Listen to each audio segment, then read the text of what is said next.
Welcome to another sermon from the Lewes Church of Christ. And now, here's Mark. I've got a riddle for you today. A riddle. A bear and an alligator are in a fight. Who wins? A bear and an alligator are in a fight. Who wins? Pete Briscoe is a preacher in Texas, a great preacher. And he was, on one occasion, on his way with a friend to the downtown area where he was going to give an interview for a television studio interview. He's with a friend. The friend is driving, and on their way to the studio, the friend says to him, "Hey, Pete, I got a riddle for you. See if you can figure this out. A bear and an alligator are in a fight. Who wins?" And the preacher, Pete, said, "A bear and an alligator in a fight." Listen, I'm trying to wrap my mind around this interview, that's about to happen. I don't know that I have time for these little riddles. A bear and an alligator. I've never heard of a bear and an alligator in a fight. I don't know. A bear and an alligator in a fight. I don't know. Who wins? And his friend said, "It depends where they're fighting." Right? If they're fighting in the water, the alligator wins. If they're fighting on land, the bear wins. And he says, "You need to know this for your interview." What? What do you mean? Yeah. Don't let them drag you into the water. Don't let them drag you in the water. You stay on dry land. That interviewer is going to ask you questions designed to drag you into the water. Hey, don't be dragged in the water. You stay on dry land. He's going to ask you some questions designed to trip you up. And you only give an answer to something you know. Do not be dragged in the water. Stay on dry land. That makes sense, right? That's a pretty good strategy. I want to encourage you today, don't be dragged into the water. I want you to stay on dry land. Stay on dry land.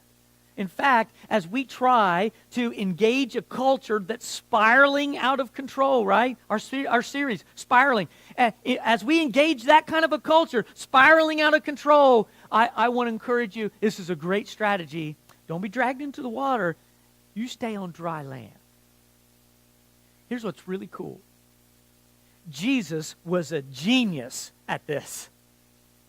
Our text today comes from Matthew chapter 22. I want to start with verse 15. You're going to love this story. This is such an incredible story.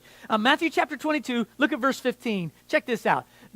Then the Pharisees went out and laid plans to trap him in his words. Do you see it? They are going to try their bestest to drag him in the water. All right?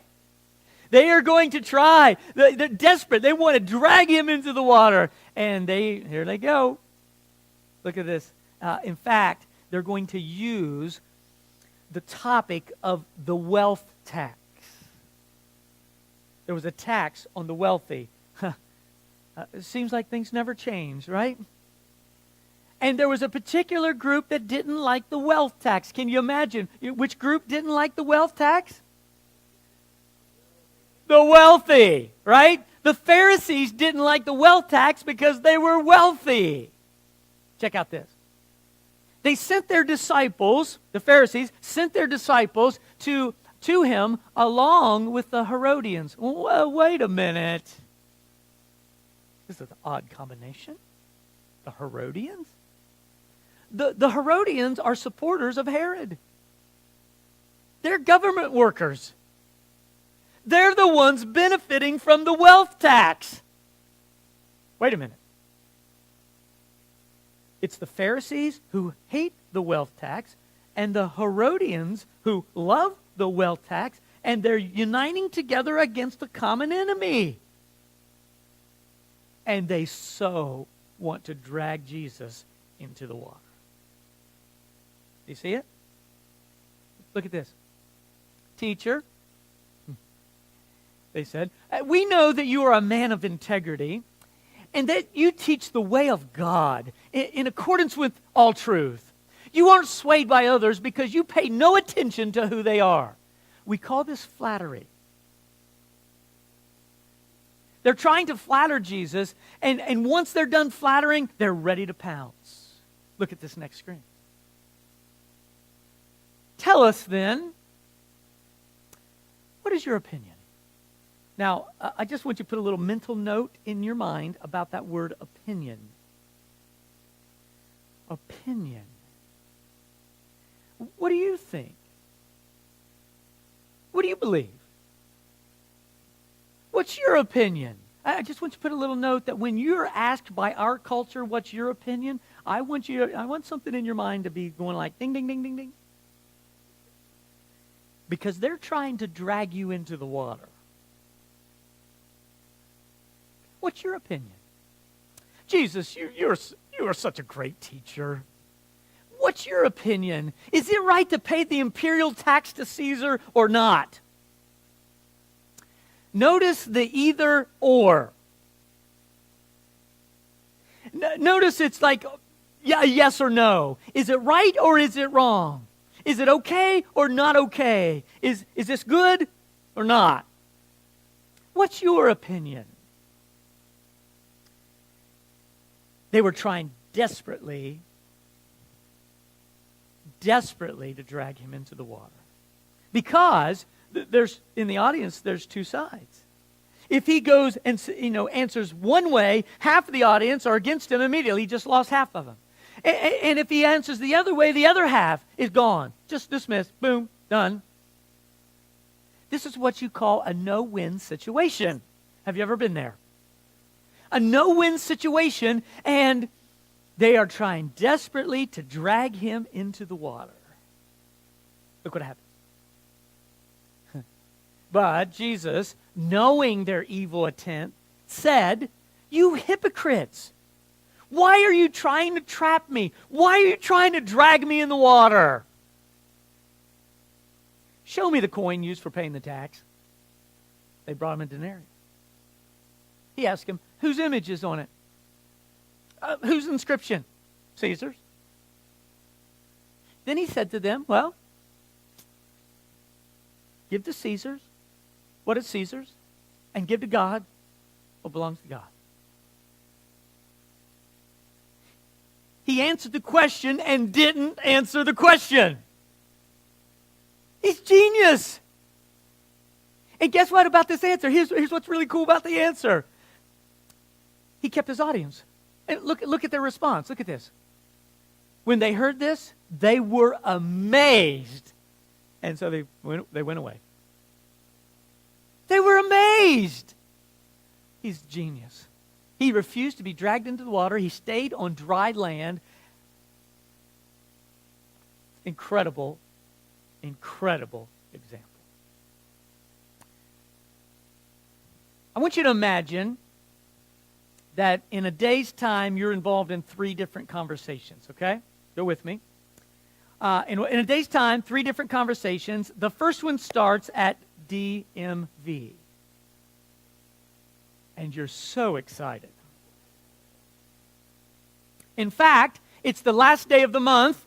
You get there early, and when you get to DMV early on the last day of the month, you realize, whew, it's pretty crowded. Because the other procrastinators are there on the last day of the month. And you go in and you're like, oh, you get your number and it reads A491. So you look up at the screen and it's like, serving now A30. Gotta be kidding me. Whew. My goodness, there's no empty seats. You spot an empty seat and you go and you're like, you sit down in the only remaining empty seat. And you sit down right beside a lady who is dressed in Muslim garb. And you say hi and you exchange some pleasantries and you realize she has a 490. You're both going to be here a long while. So you just continue some conversation and she's so quiet and she's so sweet and so shy.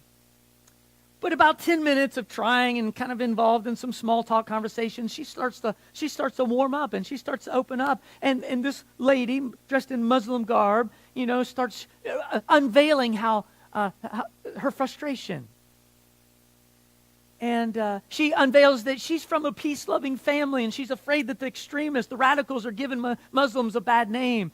And she's, because of her dress, her apparel, she's ostracized, and people look at her and roll their eyes, and people avoid her and kind of poke fun at her, and she's just so frustrated. But she confesses she loves this country. She loves American freedom. She loves it. And she says to you, "Can I ask you a question?" "Yeah, what's your question?" "What do you think of ISIS?" "What do you mean, what I think of ISIS?" And she said, "Well, do you believe that Muslims are peace-loving, or do you believe they're violent people?" Ding, ding, ding, ding, ding, ding, ding, ding, ding, ding, ding, ding, ding, ding, ding. Don't let them drag you into the water. Don't let her drag you into the water. You stay on dry land. All right? You leave DMV and you're drained, man. And so on your way to office, you think, you know what, I need a little caffeine. So you stop in the Starbucks. And you get the Starbucks and you get your beverage, and you're like, you know what, while I'm here, I'm just going to clean up some of my email before I get to the office. And you sat down at one of those tables in Starbucks that is too painfully close to the next table in Starbucks. And sitting like within 2 feet of you is this young gentleman, so pleasant. You exchange some pleasantries and say hi and talk about the weather and, kind of discover what each other's beverage is for the morning. And he's a teenager, and he's got tattoos all over his body. And you remember a conversation starter was something like, maybe you could pick out a tattoo and say, man, that's an interesting tattoo. What's the story behind that too? Every tattoo has a story. And you remember that conversation starter, and you kind of went, all right, I'll engage some conversation. And you say to the young man, hey, that's a pretty cool tattoo on your bicep. Hey, what's the story behind that? And right there in Starbucks, he just lets it flow. He was a latchkey kid. His parents split up when he was really young. He confessed that his peers influenced him way more than his parents ever did. School was a struggle for him. He always felt like he never felt in, and he was propositioned by another boy in high school that left him so sexually confused.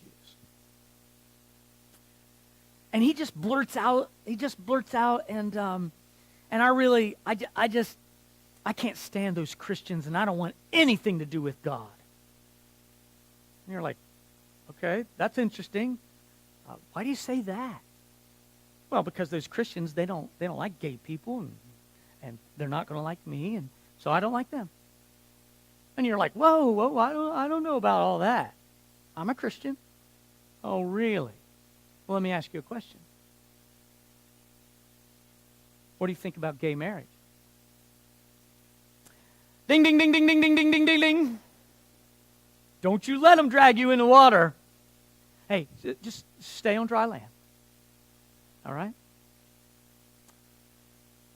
So finally, you get to the office. I mean, you are, because of DMV and because of Starbucks, you are way backed up, right? And you're way behind, and so you finally get to the office, and you pull around, and you sit down at the desk, and you're like, okay, I can focus. And the most boisterous woman in the office comes in, puts her head through the door, and says to you, hey, can I get your opinion? What do you think Hillary Clinton for president? Ding, ding, ding, ding, ding, ding, ding, ding, ding, ding, ding. Don't you let her drag you into the water. Just stay on dry land. Now I can see I can see in your eyes that some of you are thinking, no, wait a minute, Mark. I thought we were in a series that's all about tender boldness. It sounds like to me that you're kind of, suggesting a little tender wimpiness, if you ask me. Sounds like you're suggesting that maybe we wimp out on these conversations, that we just kind of back away and we not get involved. Oh, no. No, no, no. There is nothing wimpy about what I am going to share with you this morning. In fact, what I am going to ask you to step into is something that's very, very challenging. And I just want you to step into the right thing for the right reason. Now, before we get there, let's go to one more example. The Apostle Paul is usually a pretty good example, eh? Let's look at an example from the Apostle Paul. Acts chapter 17, look at this. When Paul and his companions had passed through, these 3 towns, and I'm not even going to try again. I messed up for service. Well, I got Thessalonica. That's a cool one. So when he comes to Thessalonica, where there was a Jewish synagogue, as was his custom, Paul went into the synagogue. Is that a place for tension? They're Jewish. As was his custom, Paul went into the synagogue, and on 3 Sabbath days, he reasoned with them from the Scripture. Look at this next screen. Explaining and proving that the Messiah had to suffer and rise from the dead. This Jesus I am proclaiming to you is the Messiah. Remember last week? One message. The Apostle Paul, the most intelligent man probably the world's ever known. You never find him talking politics. You never find him talking about the social ills of his day. You never see him in a controversial debate about the culture.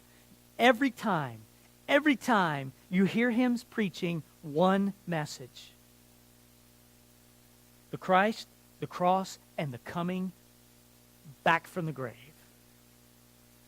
The Christ, the cross, and the coming back from the grave. Jesus is the Messiah. He was crucified on a cross to cover all your sin. He came back from the grave proving that he is who he is. He's alive, and he wants to transform you from the inside out. One message.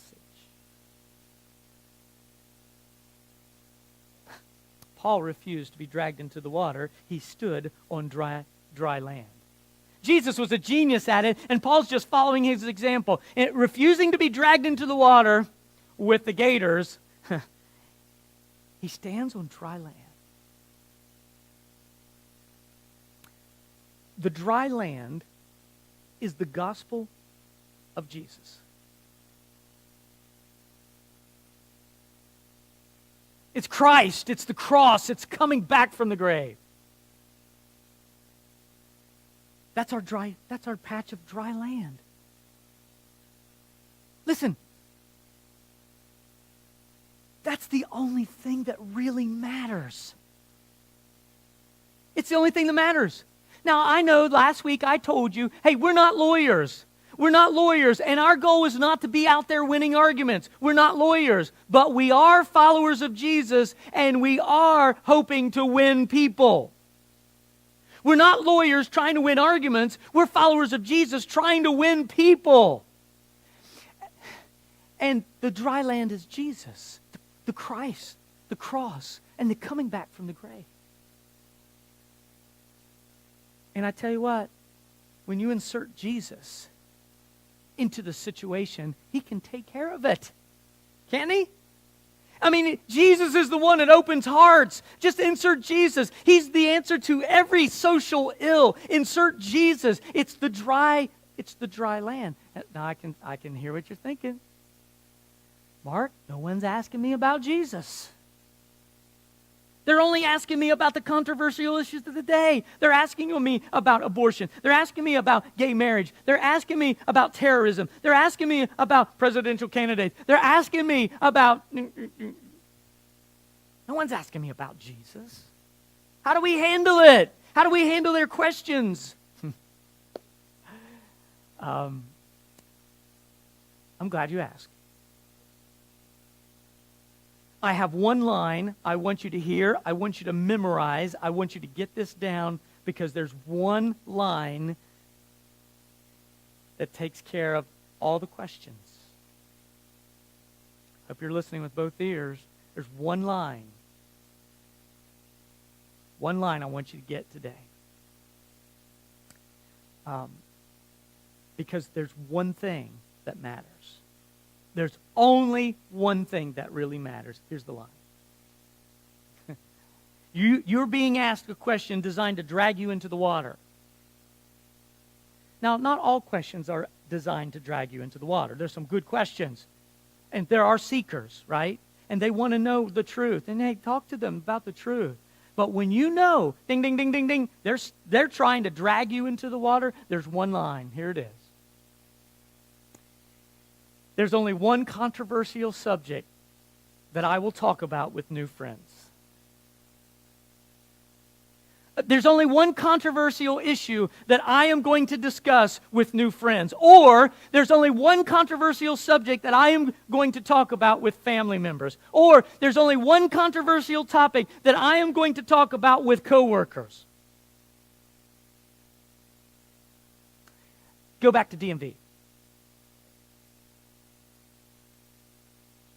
Remember how crowded it is, right? And you got a couple hours with your Muslim friend. Can I ask you a question? What's that? What do you think about ISIS? What do you mean? Well, I mean, do you believe Muslims are peaceful people or violent people? Ding, ding, ding, ding, ding, ding, ding, ding, ding. Don't let her drag you in the water. So you respond. There's only one controversial issue that I will discuss with new friends. You know she'll take the bait. Oh yeah, what's that? She'll take the bait. What's that? Do you see what you just did? She's begging you to share the gospel. Here's a Muslim begging you to share the gospel. How cool is that? Right? How easy was that? And you just talk about what you know. Just talk about what you've experienced. Just talk about the one thing that really matters. Our response is not winning arguments. Our response, our desire, our dream is to win people. We're not lawyers trying to win arguments. We're followers of Jesus trying to win people. Oh yeah, what's that? Jesus. Of course. Yeah. Jesus, and I'd love to talk about him with you if you want to. I mean, you're Muslim. What do you think about Jesus? And you're off. It's so awesome. It's easy. It's a softball. Do it. All right, Starbucks. You're drained, need a little caffeine, right? You're at Starbucks. Sit down. Oh, there he is. Can I ask you a question? What do you think about gay marriage? There's only one controversial issue that I discuss with new friends. Oh yeah, what's that? Jesus. I already told you I don't like Christians. No, I heard you loud and clear. You don't like Christians, but I didn't ask you what you think about Christians. I asked you, what do you think about Jesus? There's a big difference. Oh yeah? What's the difference? You're off. It's going to be so fun. This week is going to be so fun. You're at the office. You're way behind. You want to focus. You want to get things done. There she is. Oh boy, here she comes. Hey, can I get your opinion? Ding, ding, ding, ding, ding.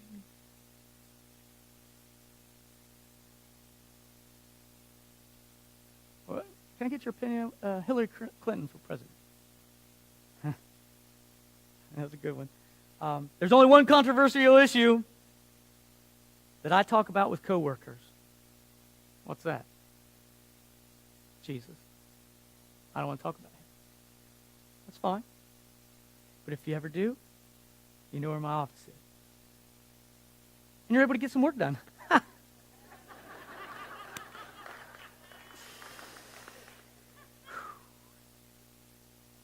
Now listen, in that illustration with the Apostle Paul, he tells them one day, and it says some were persuaded.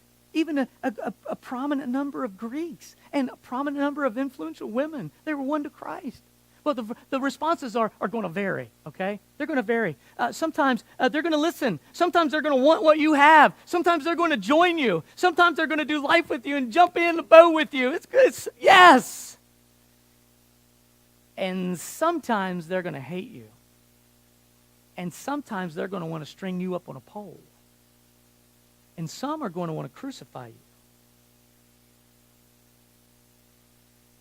And some are going to want to make a big uproar about it. Well, you know, if you're going to be involved in an uproar, let it be about Jesus. There's only one thing worth being in an uproar about. It's Jesus. It's the only thing that matters. And when you insert Jesus, you inject Jesus into a situation, he will do whatever he wants to do in that moment. He's the one who opens hearts. Amen? So here's the deal. I've been praying like crazy for you this week. I've been praying that this week, our church, every one of us, several of us, are going to experience questions.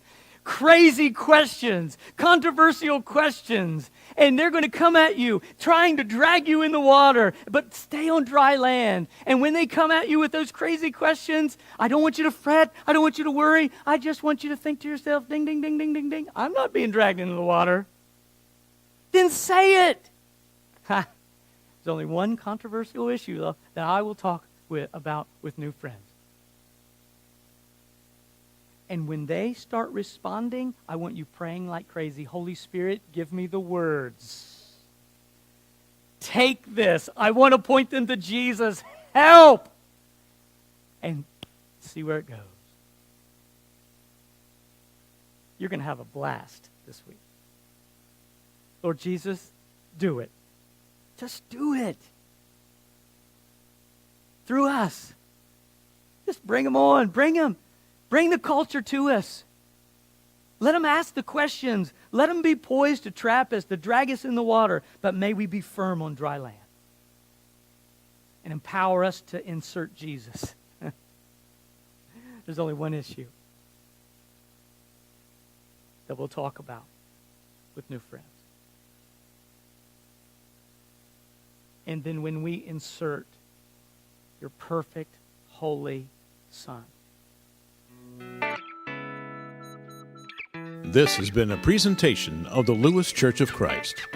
We are located at 15183 Coastal Highway, Milton, Delaware, 3 miles north of Lewes on Highway 1. Our service times are 9 a.m. and 11 a.m. every Sunday morning.